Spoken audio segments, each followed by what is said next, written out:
আমার প্রতিষ্ঠানের নাম হচ্ছে এক্সট্রা মাইল এইজ কেয়ার। আমার নাম তাসলিমা সুলতানা। তো আমি বেসিক্যালি একজন নারী উদ্যোক্তা। আমি কাজ করি এল্ডারলিদের নিয়ে। আমার হোল ঢাকাতে ইয়াং ওমেন ম্যান মানে পুরুষ কেয়ার গিভার আছে এবং ফিমেল কেয়ার গিভার আছে। এরা বেসিক্যালি বয়স্ক মানুষদেরকে বাসায় গিয়ে গিয়ে সেবাটা প্রদান করে থাকে। তো আমার সাথে কাজ করছে প্রায় 50 থেকে 60 জন সহকর্মী। এরা একজন বয়স্ক মানুষকে বাসায় বাসায় গিয়ে সেবাটা প্রদান করে থাকে।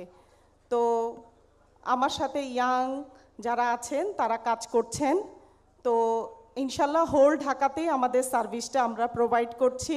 আপনাদের কখনো যদি কোনো সহযোগিতা প্রয়োজন হয় আমার সাথে যোগাযোগ করতে পারেন। আমি অবশ্যই চেষ্টা করব আন্তরিকতার সহিত আপনাদেরকে সেবাটা প্রদান করার জন্য। ধন্যবাদ সবাইকে। আসসালামু আলাইকুম।